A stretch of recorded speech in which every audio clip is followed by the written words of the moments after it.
Apologies, speakers. We're just trying to sort out the moderator quickly.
Good afternoon, everybody.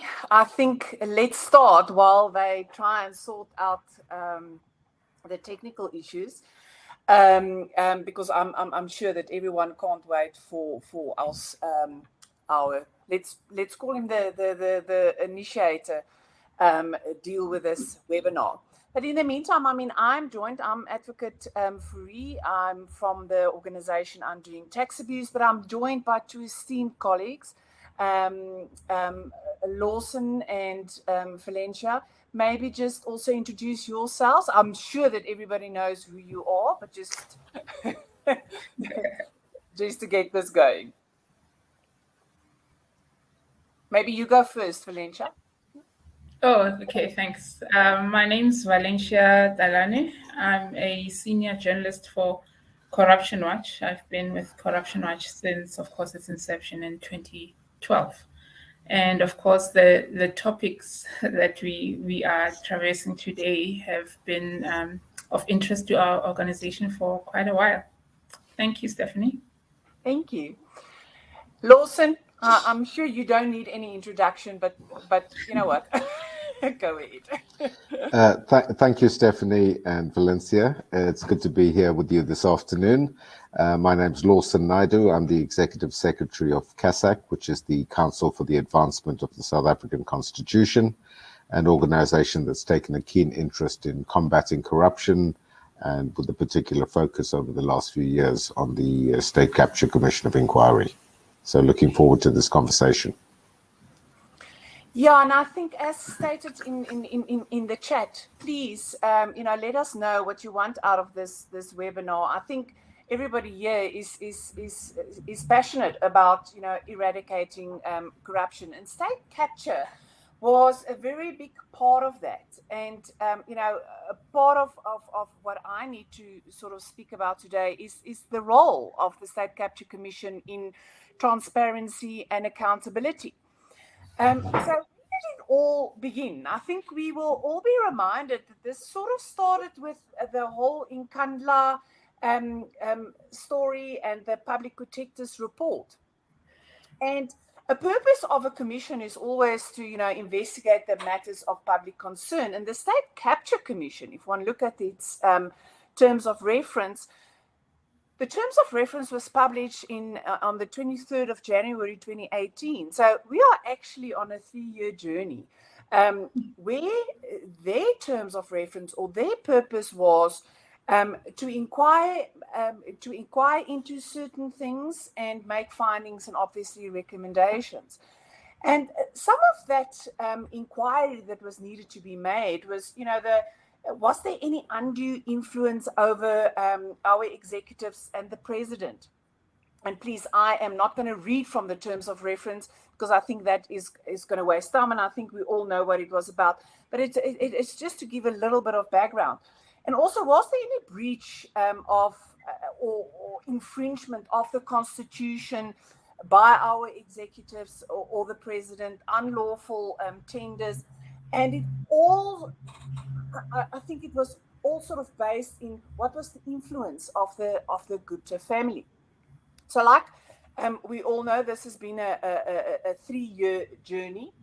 What is good to maybe say is that, in this webinar, we're not only going to deal with, the role of the State Capture Commission and what we hope the recommendations will be, but also, the NPA and the police and their role.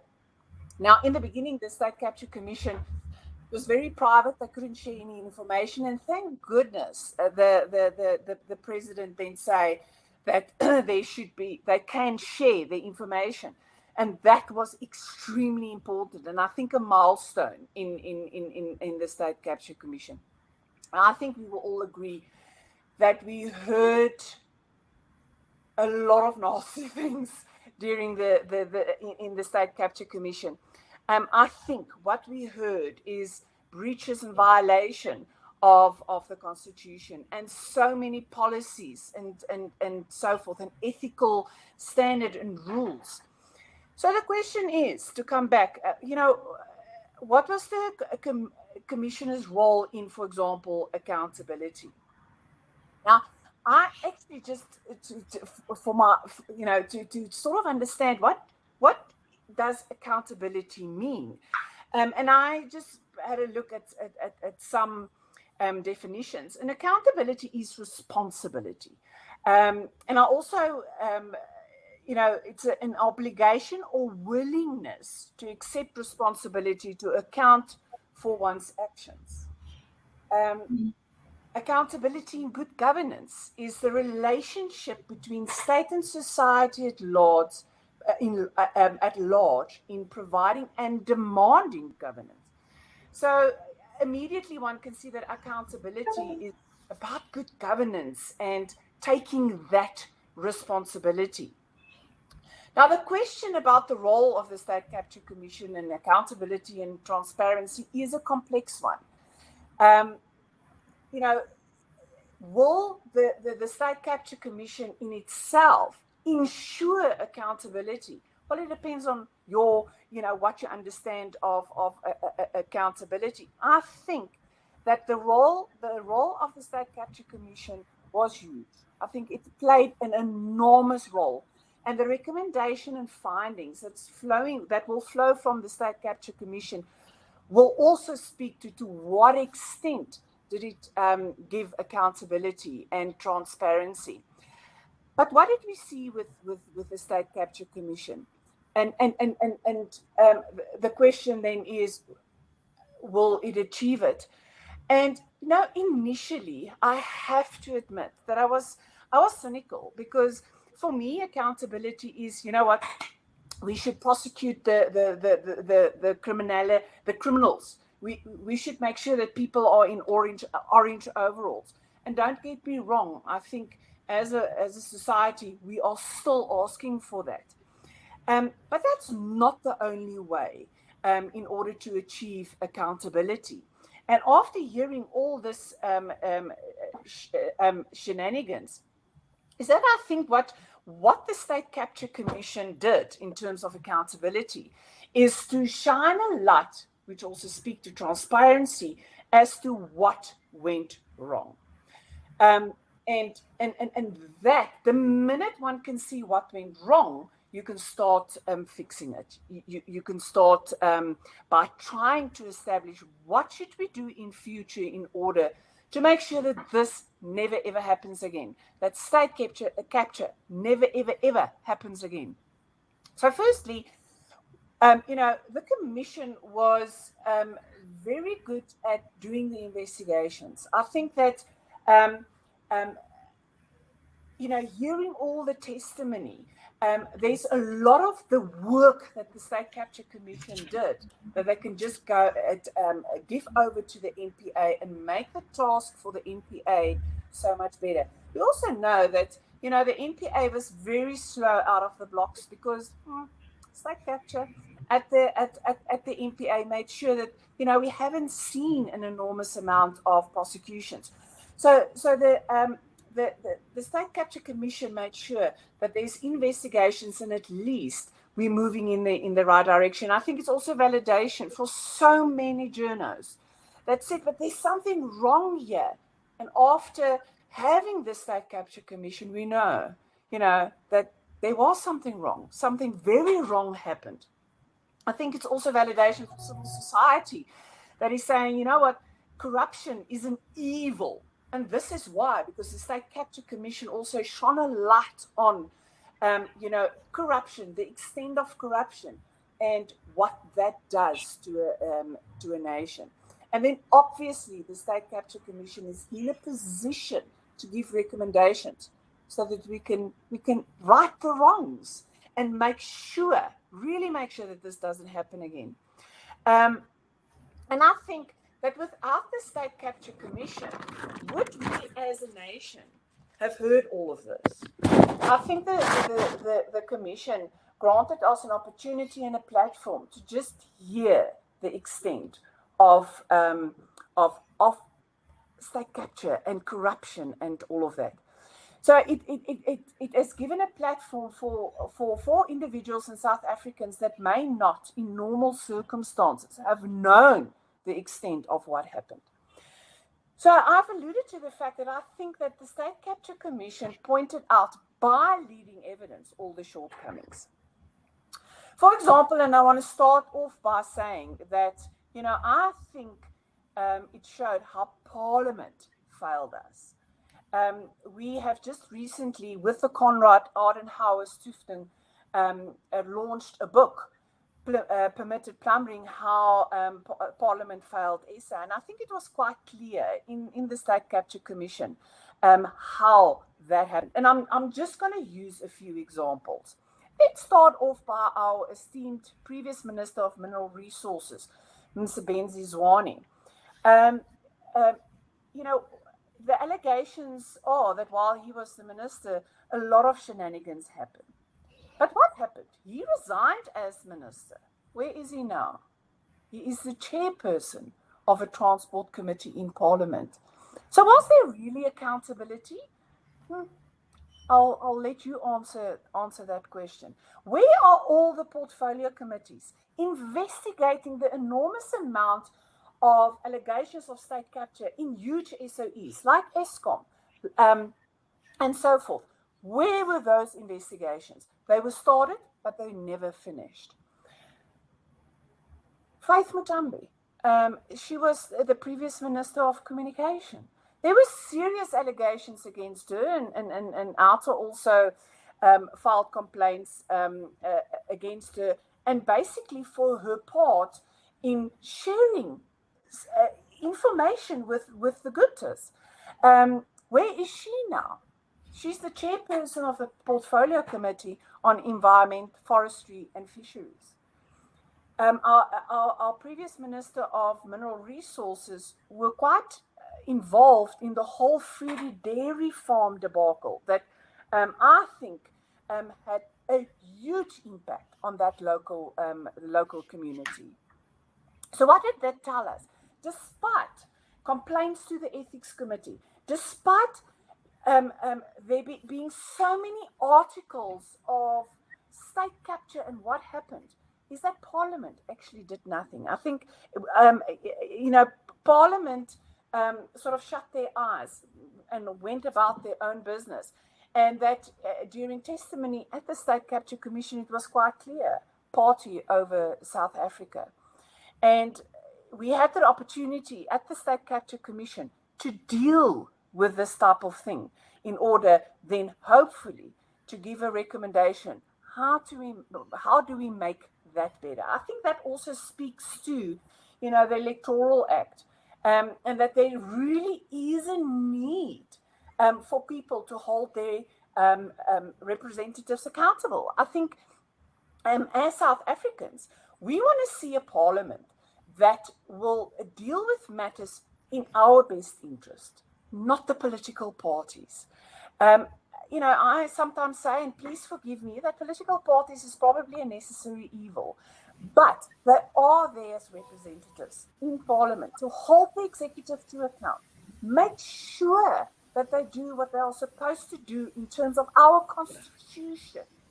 And maybe it is time. There is now an opportunity for Parliament to look at the Electoral Act and make sure that it's there. In the best interest of society.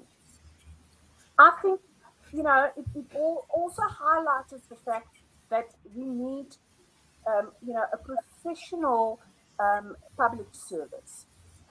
We need people that will, work for South Africa because they, it's a passion for them to service South Africans. That, this whole, I think what it also highlighted is that it will require some political will. This whole thing about innocent until proven guilty. Yes, if you are a criminal, you are innocent until proven guilty. But that's not the only way to hold people to account. What about disciplinary steps? That was lacking, and that was highlighted by the State Capture Commission.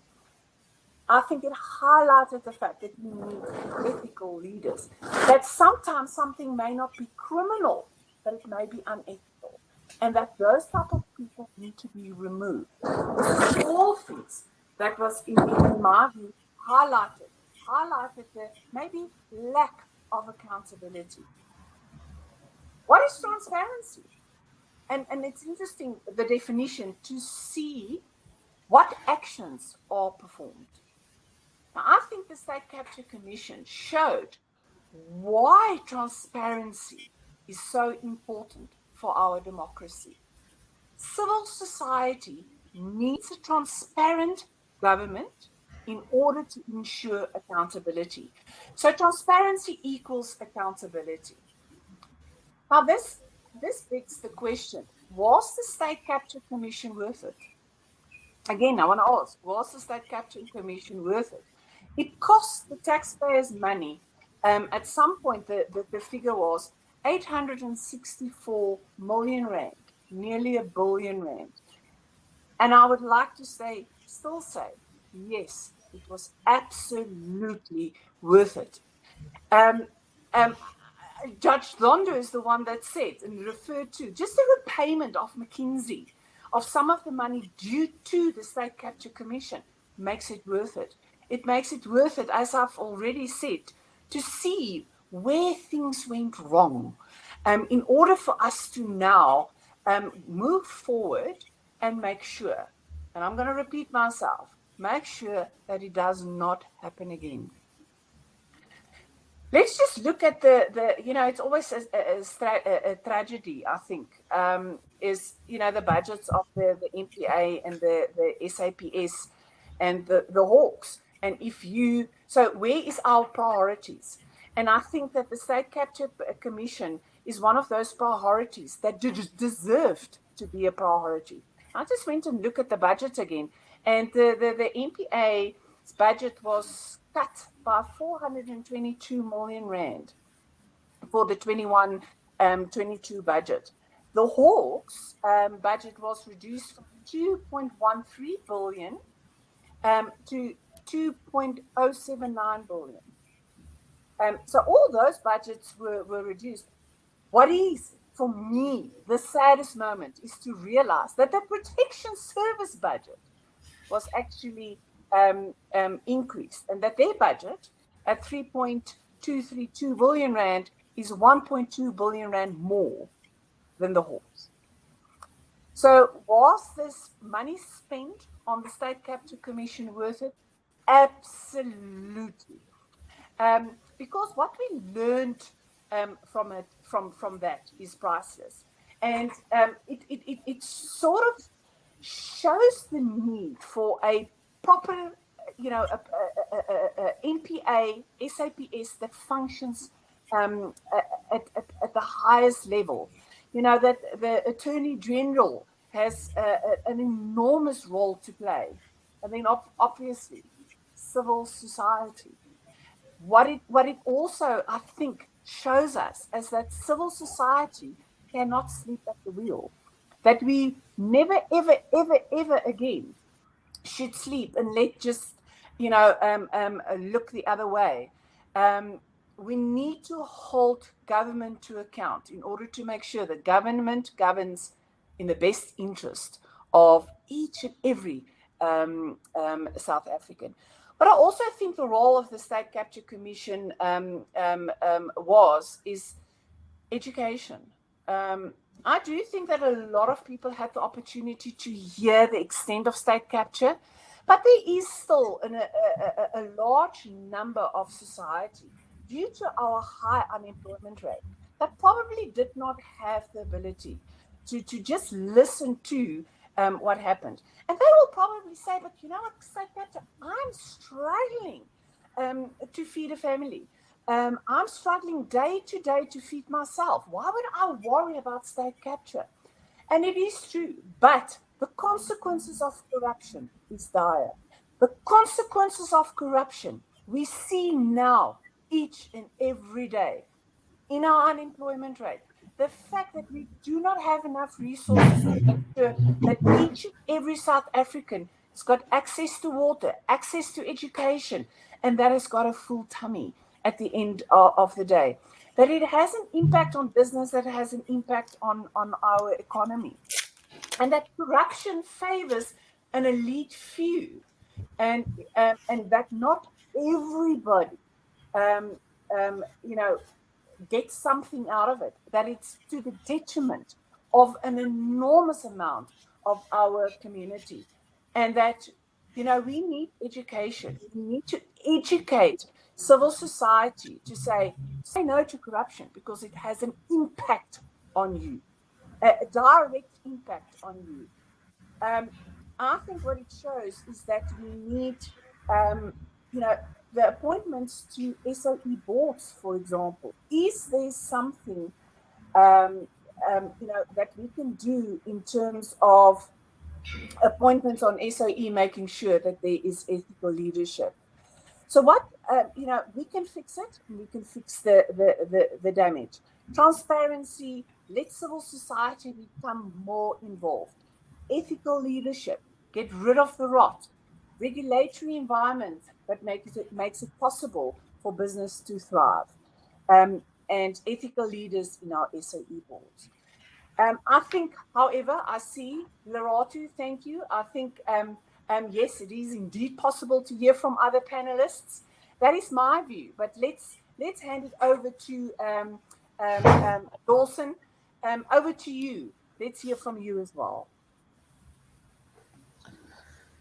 Great. Well, thanks, Stephanie, for that, quite a comprehensive overview of the State Capture Commission of Inquiry and some of the issues that relate to it.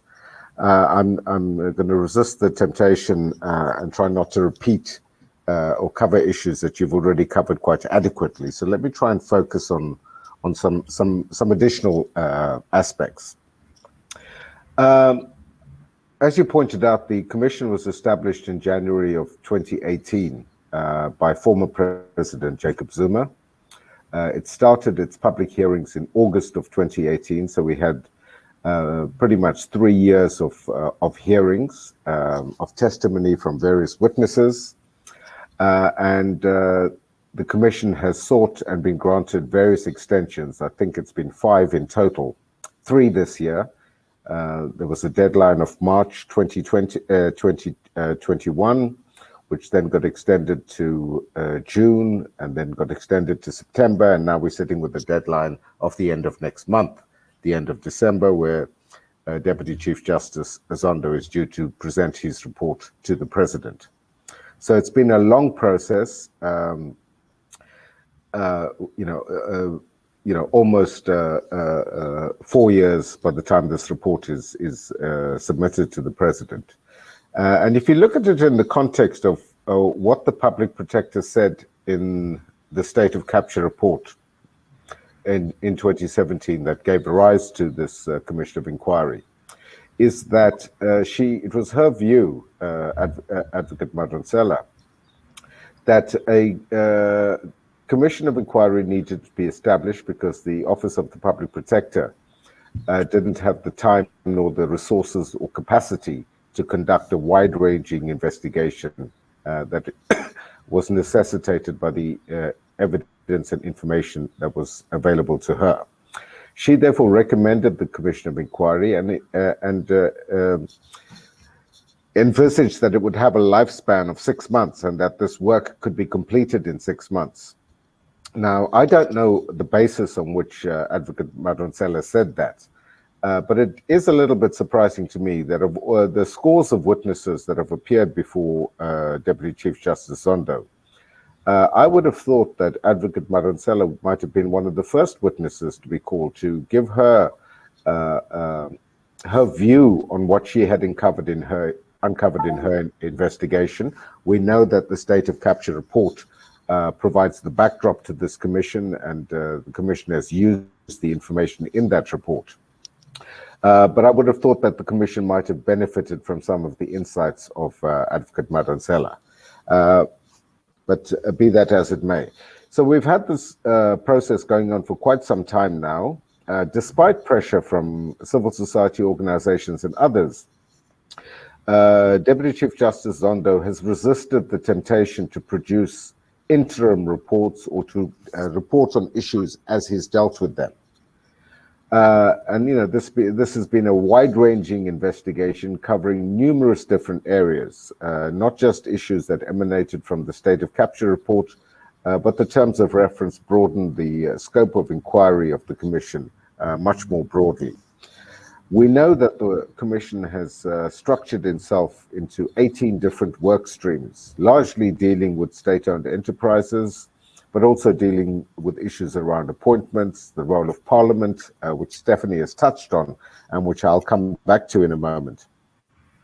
The role of the Guptas, and particularly their interactions with Mr. Zuma and members of his family, as well as various other specific issues like the Frida Dairy Farm matter, the Waterkloof landing, and the like. So there's been a wide-ranging inquiry and investigation by the Commission and its investigative team, ably led by the former Auditor General Terence Nombembe. So what can we expect from the report when it comes out in a few weeks' time, as we hope it will? So I anticipate that the report will broadly be in two different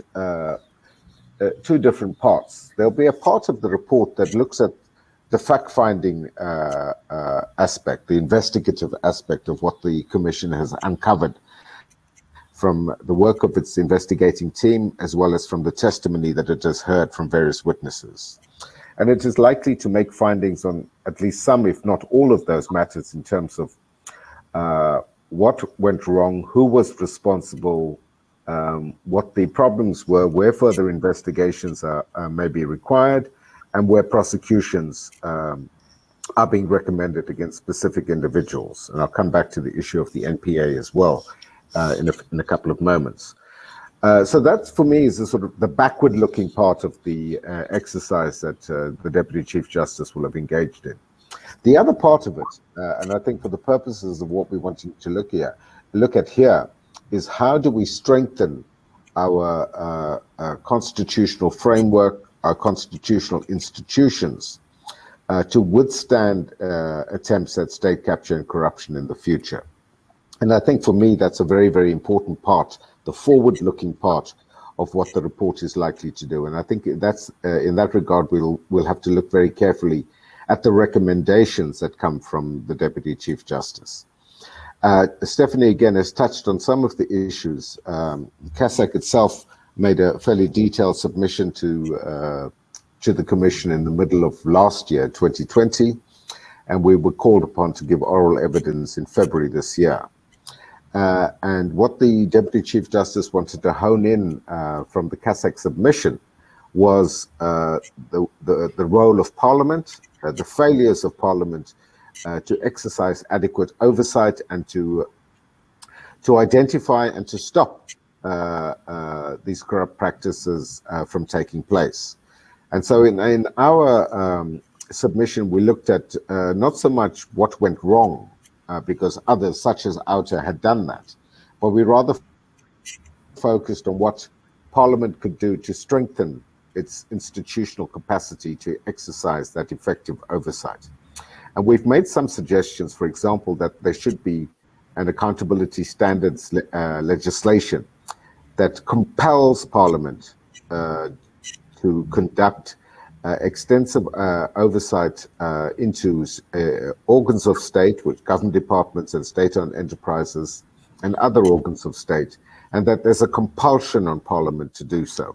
So what we've seen in the past is that Parliament simply turning a blind eye to things and making excuses as to why certain appointments have been made in state-owned companies or government departments, and why things, procurement processes have gone awry, but Parliament basically chose to turn a blind eye and not to do anything about it.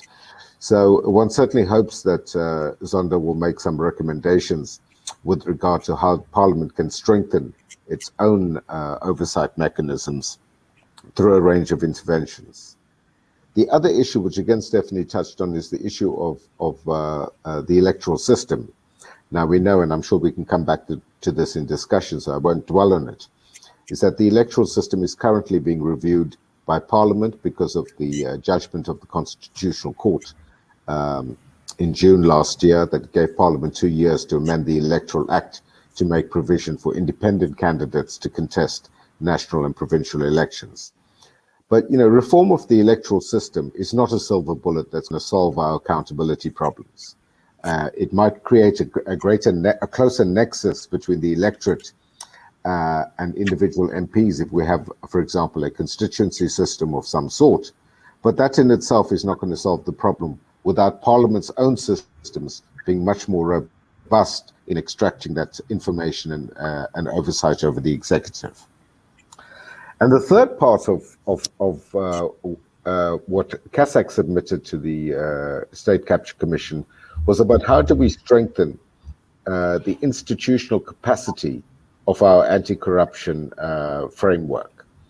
So, you know, to a large extent, the legal framework in terms of the identification and criminalization of corrupt activities is covered by the existing legislation. There may be an argument to strengthen it and tweak it here or there, but by and large, that legislative framework is fairly sound. Where the weakness lies is in the institutional mechanisms to tackle corruption. And what we see is a plethora of anti-corruption agencies. So we've got numerous bodies that have overlapping mandates to deal with corruption. To start off with, the Office of the Public Protector, which is how this whole process of the inquiry came about, because the Office of the Public Protector investigated state capture. We have the Auditor General's Office that oversees the financials of all government departments and organs of state, that is therefore able to also deal with issues of corruption and malpractice. And then we have the SAPs, we have the Hawks, we have the Special Investigating Unit, and numerous other bodies, given some sort of mandate to combat corruption. And what has happened in parallel with this process of the State Capture Commission is that government and civil society have been working together to develop a national anti-corruption strategy. Now, this is a strategy that was finalized just over a year ago in November last year and formally adopted by Cabinet at that point. It has 6 clear pillars that are identified as part of what it calls a whole of society approach to combating corruption. How do we get all South Africans engaged in this fight against corruption? Because the state can't do it on its own, civil society can't do it on its own, and we all therefore all need to work together. And one of the things that lies at the heart of this national anti-corruption strategy is the establishment of what is called a National Anti-Corruption Advisory Committee or Council.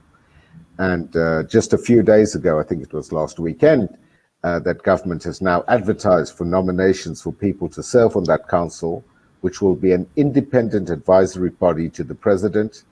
And one of the key tasks will be to make recommendations to the president on institutional options regarding the anti-corruption architecture.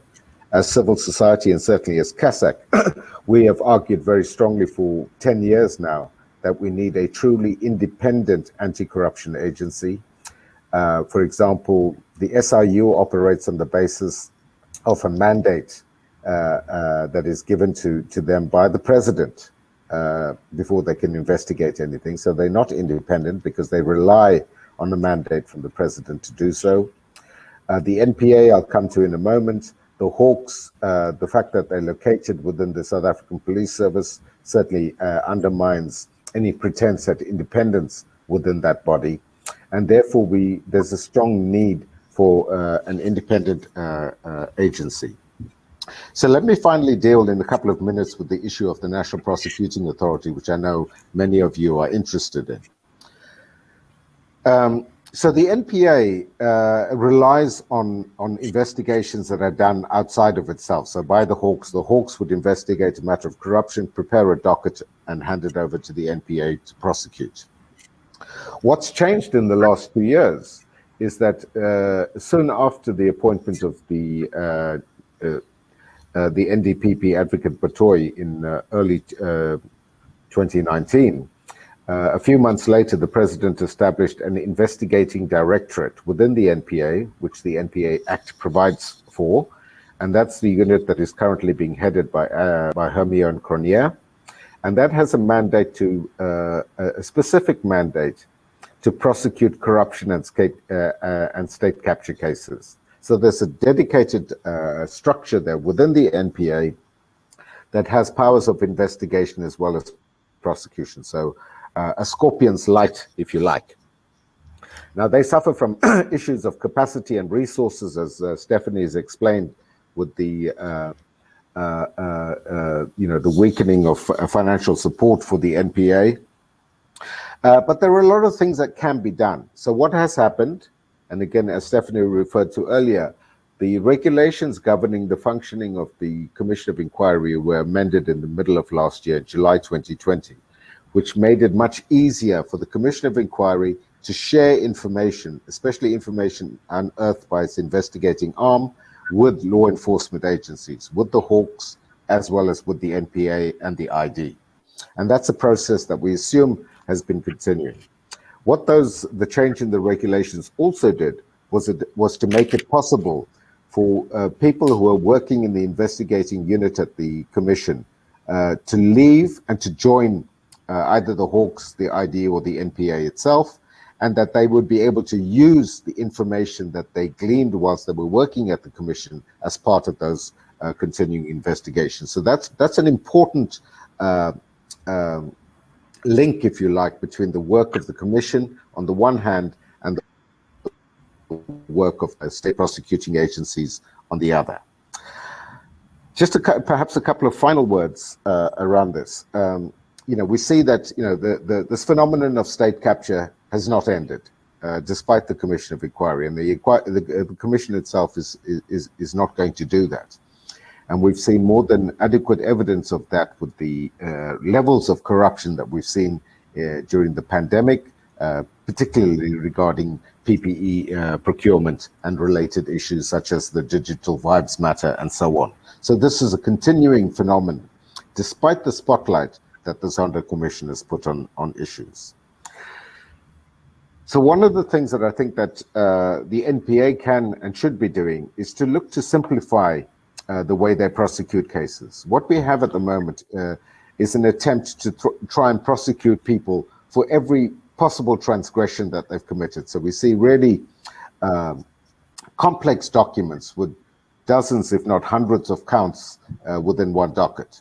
And, you should simply go through a process and say, where is our strongest case? And even if we narrow it down to 2 or 3 counts and we secure conviction and we can get people either jailed or fined or whatever as a result of that, it's a better option, which is also then reminiscent of what one would refer to as the Al Capone option, which is to look at the tax transgressions of people implicated in corruption and state capture and see whether prosecutions under the tax legislation may not provide a simpler way to secure convictions.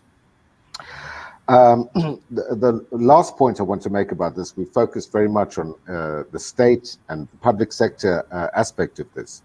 But one of the things that has come out of the Commission of Inquiry is the complicity of the private sector and big business in particular in collaborating and extracting reds from the state. And the response of the business sector is going to be important, as well as how the state and its prosecuting authorities deal with those private sector transgressors. Recouping the money is part of that process. It's important to get back what was stolen, but we also need to ensure that when it comes to the private sector, that there are also prosecutions. Let me leave it there for now. Thank you. Thank you very much, Lawson. Good afternoon, colleagues. My name is Sphamandla Mhlongo, Senior Programs Officer at the Democracy Development Program.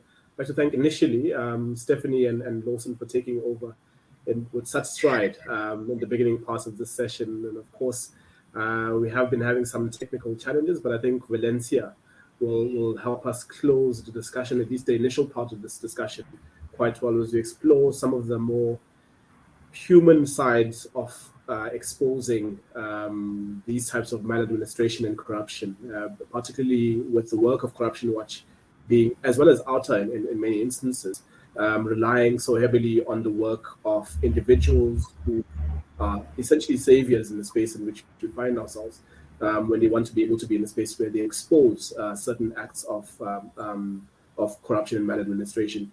What does the whistleblower legislation currently tell us, and how is the State of Capture Commission engaged with this, particularly as we saw in recent media, the murder, for instance, of Babita Dokran, the fear from the Mr. Willem, who had to essentially escape from the country, as it were. Some whistleblowers, whilst they're able to capitalize and at least do some work, maybe write or author books around what they've seen, are losing out on opportunities for employment because they're just simply blocked by the system. To what extent are we protecting and enabling whistleblowing as a feature of this ridding our country of the corruption?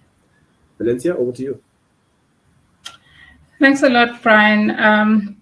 Firstly, I'd like to congratulate you on bringing the topic of whistleblowers and the impact of corruption, and of course their civic duty in reporting corruption, and the other topics that my colleagues have already touched on. I think it's very important that we have a discussion about not just what people need to do in terms of exposing corruption, but the fact that the difficulty in people doing that successfully and in large numbers comes from what Stefanie highlighted earlier as being the lack of accountability on the part of people who participate or enable corruption.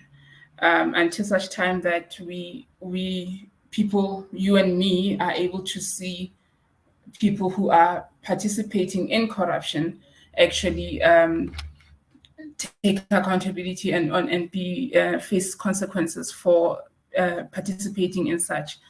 Less and less people are going to be encouraged to report corruption and see the journey through. Having said that, I would say that in terms of legislation that covers the space of whistleblowers, again, like my colleagues have said, just like in other areas of the space of anti-corruption, that too requires a lot of work. There's a lot that needs to be looked at in terms of what protecting a whistleblower looks like. But even before that, we need to be able to redefine the whistleblower and how the legislation that we have currently, the Public Disclosures Act, for instance, how that looks at whistleblowers and what to what extent the limitations of that legislation impact on the lack of courage to report corruption by general members of the public. Now, the PDA, the Public Disclosures Act, currently views the typical whistleblower as a person who reports corruption within the workplace, in the workplace environment, whereas experience in, for instance, the work of Corruption Watch and other civil society organizations shows that whistleblowers come in very many forms.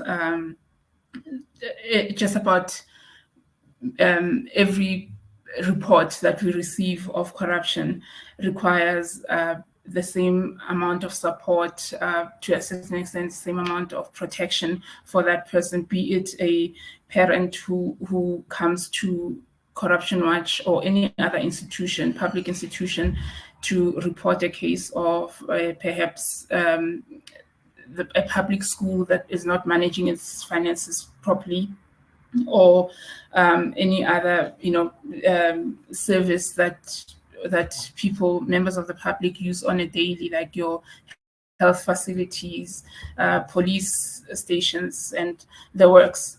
So people who report that should be included in the PDA as part of what it labels whistleblowers. And for that reason, they should also enjoy the same support and protection that the law gives to what it currently does for those who do so in the environment, in the work space, in the environment of the workspace. And so having said that, I would say how we go about protecting such people is very important. Currently, we're looking at, if somebody walks into the offices of the Public Protector's Office or Corruption Watch even, one of the standard questions that we ask whistleblowers is whether or not they feel safe in reporting instances of corruption to us. And more often than not, the case will be, look, as far as I can tell, I'm safe. I don't know if anything's going to change as the case develops or the investigation develops and goes further. So for that reason, they may be considering perhaps in future retracting their participation in the process of blowing the whistle and stuff like that. The protection of that person comes in the form of, like I say, whether or not they are security threats to themselves or to the members of their family or anyone that may be associated with them. But one of the things that Corruption Watch has called for is that the scope of the protection service that is stipulated within the PDA, for instance, be broadened to the extent that such people are also provided support in terms of whatever financial detriment they may suffer. For instance, if an employee, a public servant, is in the process of reporting corruption to that has happened within the space of their employer, that they not only be afforded protection for not being victimized or suspended and whatever the circumstances may be, but that their livelihood, their financial stability be ensured and be supported and be protected in the same light, and that beyond just, of course, the monthly salary that the person may be earning, they also need to be assured that no one's going to interfere with or whatever their retirement packages and things like that in future. So they would have to be supported in that regard. Furthermore, on a more personal note, whistleblowing is not an easy task. It's necessary. It's encouraged. We have hotlines across the board that call for people to blow the whistle to ensure that they report whatever corruption that they may come across or witness. However, the difficulty with a situation where a whistleblower may come forward may well be that they would have, by the time they reach that point of wanting to report, they have sort of made a covenant with themselves, so to speak, for lack of a better word, that they're going to seek justice where it's necessary and take the step of reporting corruption, and without knowing what the consequences of such an act are going to be. And a lot of the times, the detriment on them goes beyond just the financial that I've mentioned, as well as the security factor, but also their mental health as well. I don't think it's something we can take lightly, that a person who is drawn through a process of perhaps being victimized for having reported corruption, they are going to be fully capacitated to carry on with the work that they had always been doing, without worrying about whether or not their livelihood will not be touched or will not be affected by those against whom they've reported corruption. So there are many factors to the legislation that we feel as an organization require a lot of attention, and the fact that in labeling people whistleblowers, we need to give them in order to encourage people to come forward with reports of corruption, we need to give them the incentives that they are not going to suffer consequences that perhaps make their lives difficult.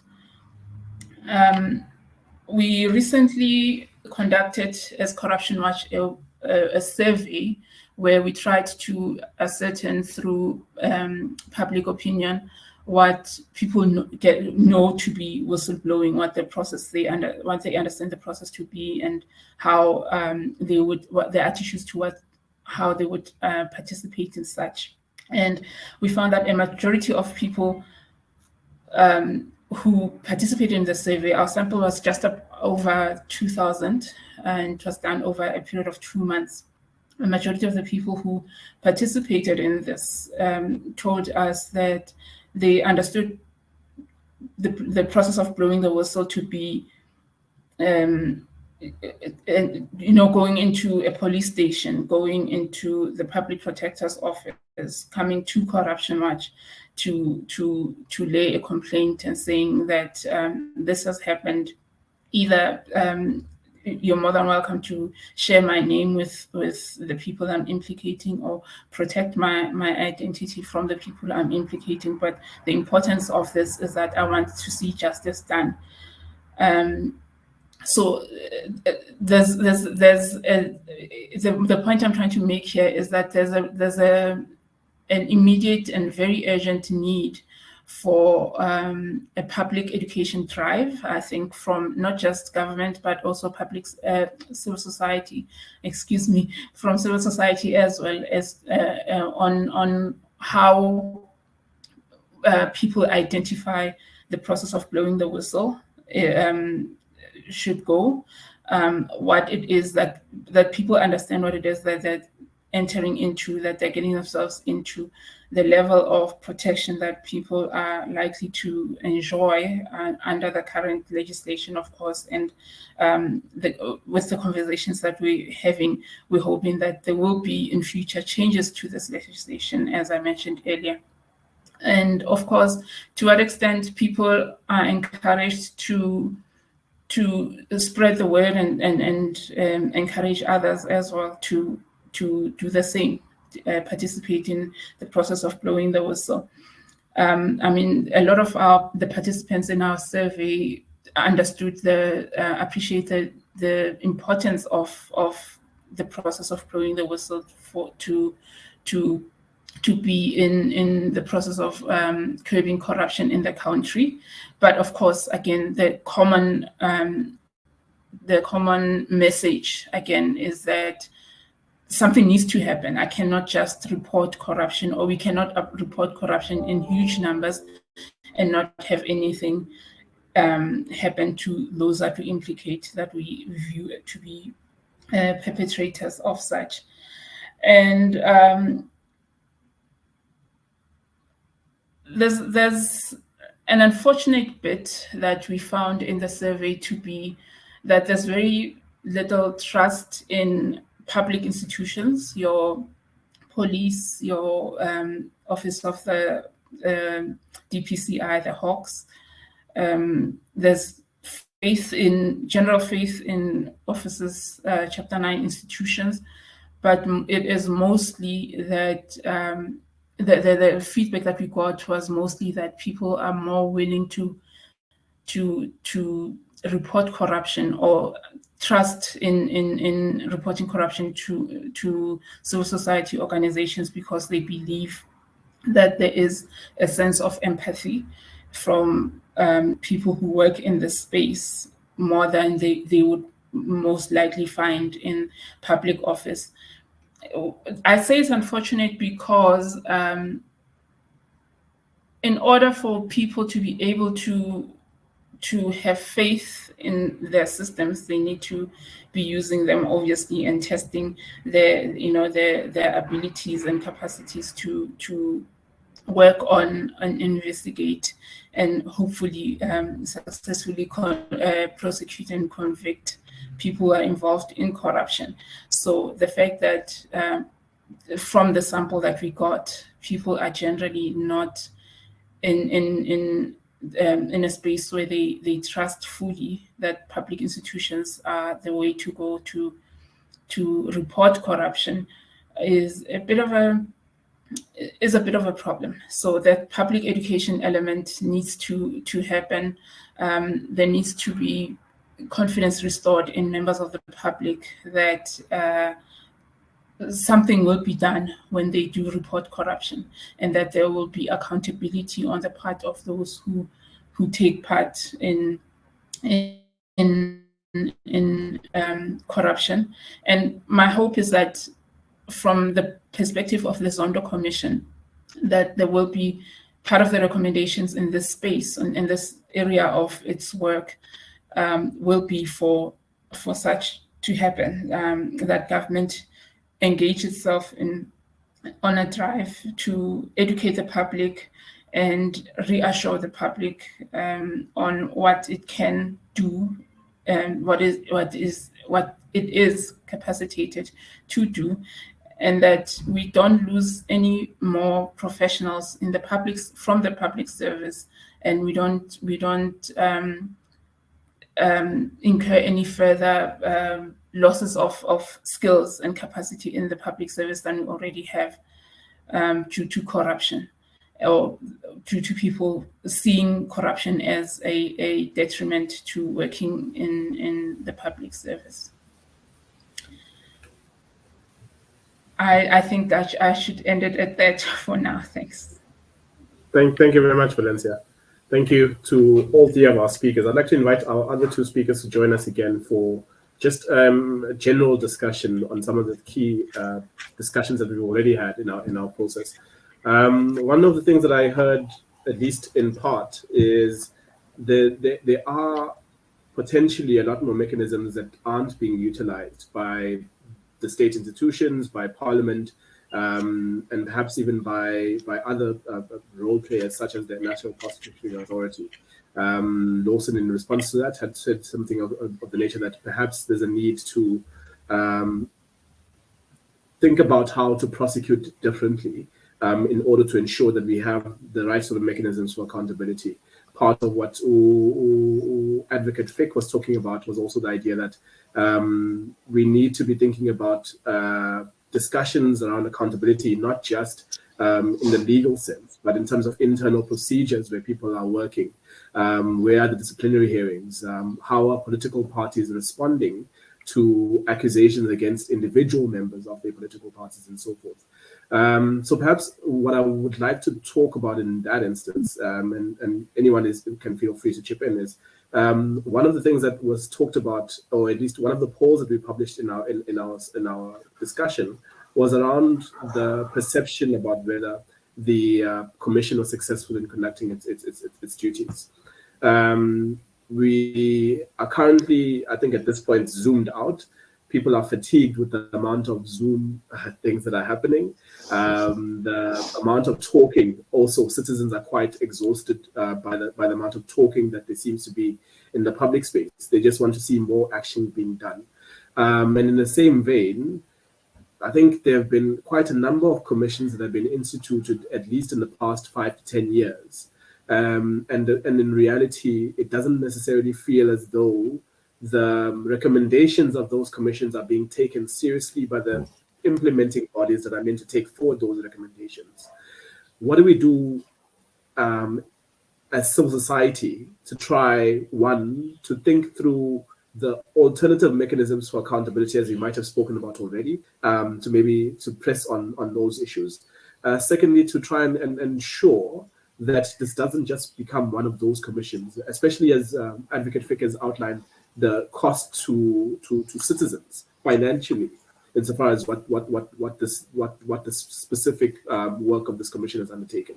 That's the one part of the discussion I'd like us to talk about.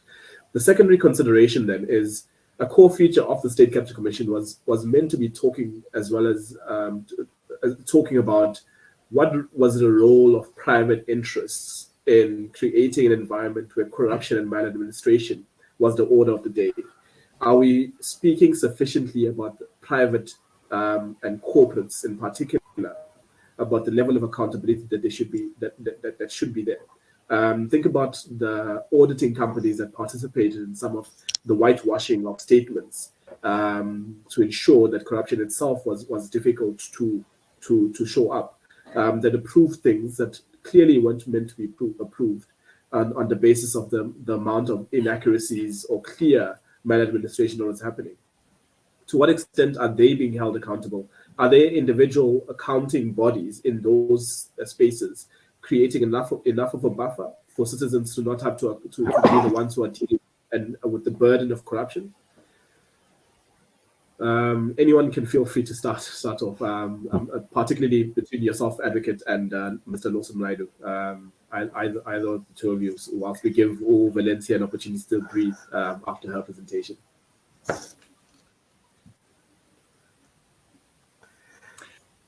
Lawson, you want to go? Okay, thanks. Yeah, there's a lot in what you've said there, Brian, but let me try and pick up a couple of strands of that.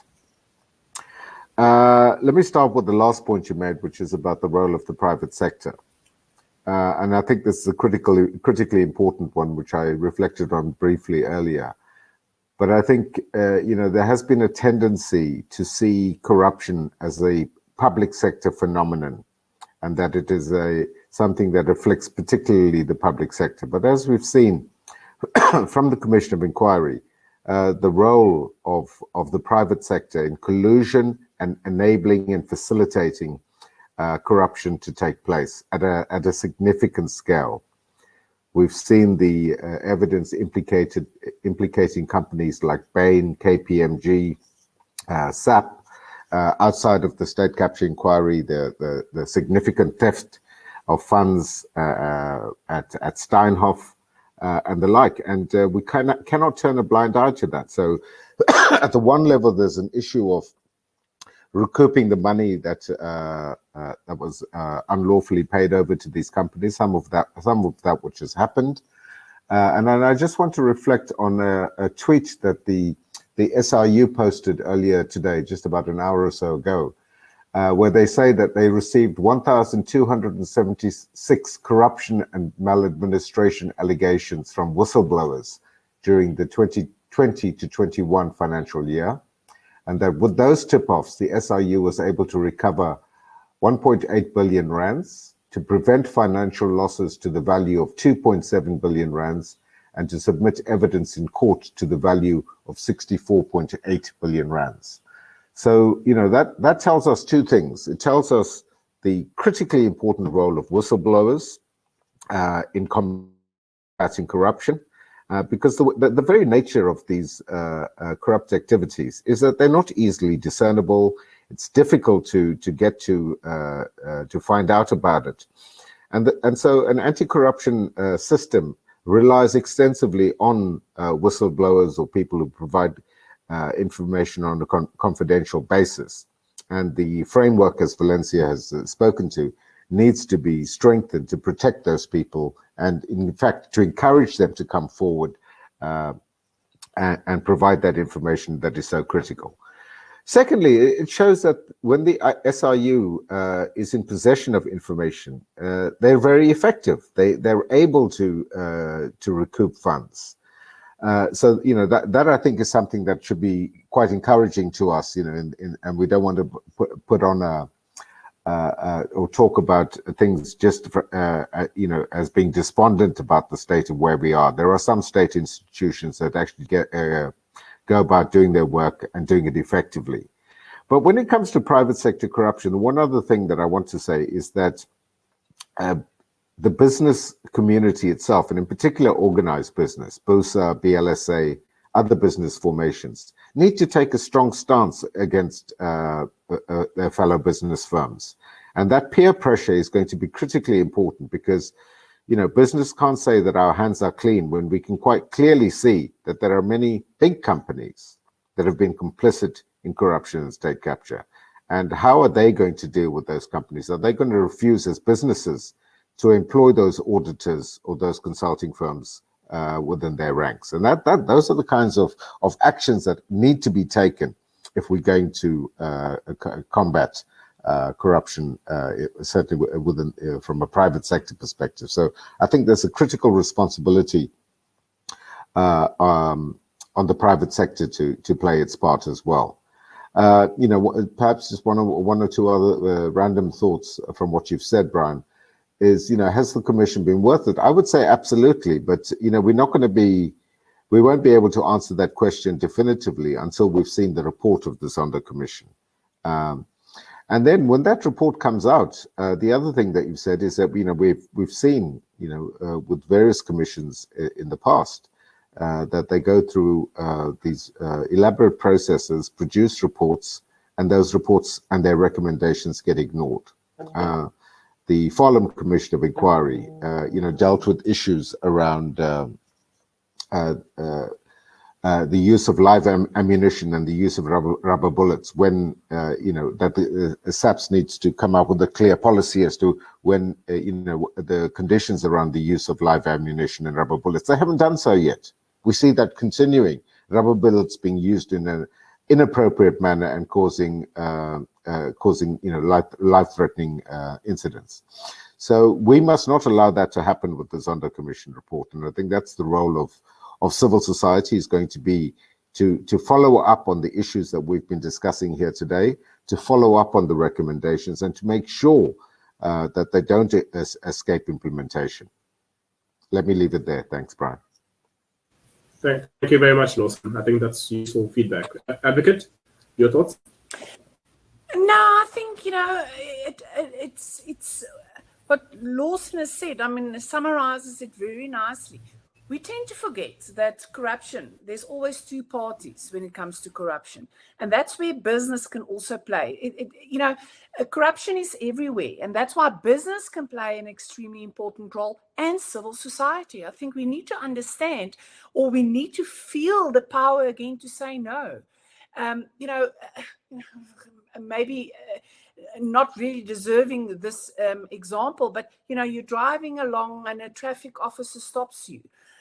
So many of us will give the cool drink money, but at some point we need to say no. And by creating this culture of anti-corruption, I think it will flow, and we will make sure that we eradicate corruption, because it has a really extremely negative impact on the society. Whistleblowing is really one of the, it's mind-blowing to think that we sort of live in a society where whistleblowers aren't put up on pedestals and absolutely get awards and all of that. And I think that's what we need to work towards, is that people we're combating corruption, we are saying no to corruption, and there is this culture and power to whistleblowers to say, but that is the right thing to do. Unfortunately, currently, it is a bit of a sticky situation, and is the environment encouraging for whistleblowers? I don't think so, and we rely heavily on them.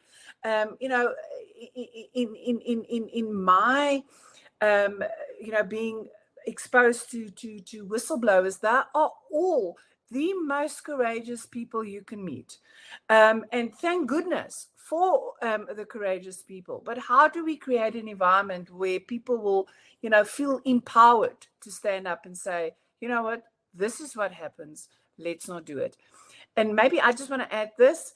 I think we have a lot of institutions in South Africa, and with the State Capture Commission, why that was so important, again, is highlighting the fact that, where was SACA? Where were URBA? In holding to account sort of the private sector that enabled a lot of the corruption. So, in some instances, business are involved, but in some instances, they just create the environment for corruption to thrive. Where were these bodies that could take action against their members? The Legal Practice Council, making sure that their members are held to account. Yeah, thank you so much, Advocate. I think one of the interesting parts about your conversation, Valencia, was looking at in telling the story about the impact of whistleblowers on the types of things that we're able to unearth, or the types of corruption we're able to unearth, is the human aspect of it. And quite significantly, one of the things that happened when the likes of KPMG were exposed is there was a financial knock on them privately, but also there was a sense that they had to now redeploy and shut off certain divisions as a result of the financial impact. And so in some instances, some people were responding with a sense of, oh, sorry, we didn't realize this was so significant that you had to sort of shuffle so many things around in order to be able to be more accountable, as it were. You, as I've heard, part of your work the past 2 to 3 years at Corruption Watch, you were eating, sleeping, drinking the State Capture Commission. And perhaps one of the debates that you might have heard emerge was this commission in particular, because of the nature of how polarized our politics are, was said to be a factional battle from the ruling party or within the ruling party, that this is starting to become used to fight or certain factional battles as a result of this. And to some extent, even civil society was drawn into that space, particularly when we, as civil society, were in a space where we had to unite against a particular regime and say, listen, something needs to shift, something needs to happen, and specifically around the banner of Save South Africa. To what extent do you think that those discussions around the internal factionalism of the ruling party specifically, but also the harm that's as a result of the ways in which some people or some people were brought to need evidence in the commission have created a spectacle of the commission? How much are people going to? How much are people likely to trust the outcomes, the recommendations of the commission, and what do we think that trust deficit will likely have on continued effort to fight maladministration and corruption? I have to say that along with the point that you make of people who went out of their way to discredit the commission and its work, and of course discredit the chairperson of the commission, you also have the element of I don't want to call it naivety on his part, because he's a politician and he knows what role he plays in the whole space. But when the president testified in August, was it, at his second appearance before the commission, where he called it, or he characterized it as a washing machine that is going to help revamp our structures and hopefully help us redefine, the anti-corruption work within government and things like that. Together, those two elements of what came out of the commission have had a bit of an impact on public confidence. If a whole president of the country puts so much weight on the shoulders of the chairperson of a commission to say that only when he gets a report from the commission is there likely to be action taken, and that whole reconstruction of government institutions that require that. I would not blame members of the public for not having the confidence, perhaps, in the commission that they should. It's, as my colleagues have said, it has been a very, very important process. It's been a very important mechanism, if anything, for us to learn about what happened and how, and who made what happen, and who enabled what to happen, and who blocked what from happening. And I think we have a duty as members of the public to call, to sort of to make sure that our political leadership in the country understands the extent to which we are discouraged, we are discontent, we are angry with the state of affairs and how the things that we've heard about from the commission. We have a duty to obviously within legal means, to voice our utmost opinions. And civil society, like my colleagues have said, plays a huge role in that. The more we demand accountability from here on. And now that the president, you've called this a washing machine, now that you have the report in your hands, make sure that the washing machine gets to do the work that it's supposed to do. And these are the measures that we think you can use to make sure to ensure that by the time the washing machine is done, this is how you measure what it has done and whether or not it has actually cleaned up government institutions in the way that it should have. We can't sit back and have a report that relies on only what the president is going to do in terms of implementing the recommendations of the Zondo Commission. So we really have to work harder as members of civil society to hold government accountable. And then on the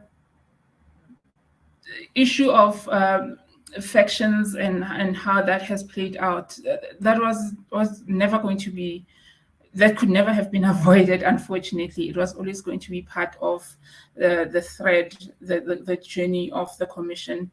And I think very commendable how the chairperson of the commission has been able to navigate that space. I think he's shown his independence over and over again. And I think his insistence on fairness and independence speaks for itself. I mean, there was never a point, I think, in the 3 years, you're right to say I have lived and breathed the commission for the past 3 years, and I don't think I can point to a time in that period where there was any shift in his position as chairperson from that stance of being fair to all witnesses who come before him and being independent in how and being firm in how he conducts the work of the commission.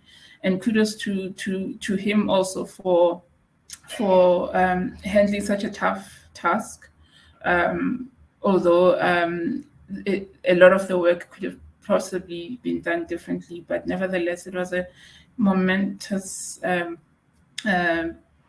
process, and I couldn't agree with people who believe in the DCJ's abilities in handling the commission the way that he done. I couldn't agree more. That's what I meant.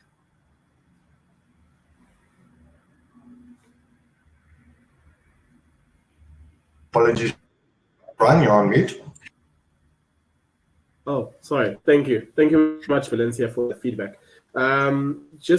This is so unfortunate because I as you know, because of my technical issue, I wasn't here as long as everyone else, but we are having to come to a close, unfortunately. It seems a bit abrupt, but given the time nature of it, can we please allow our speakers to just maybe give your final thoughts around the subject matter? And I hope that this is at least a start of conversation for us, particularly because as we expect the report to come out at the end of December, hopefully very early January, we have an opportunity to dissect it in our individual organizations, but also then come to a space where we can reconvene this discussion and say, these are the things we appreciate, these are the things that we might need more work, and perhaps looking at what's good for us as citizens, but also organizations to take up the lead and move forward with. Let me start with you, Advocate, in terms of your final remarks and comments.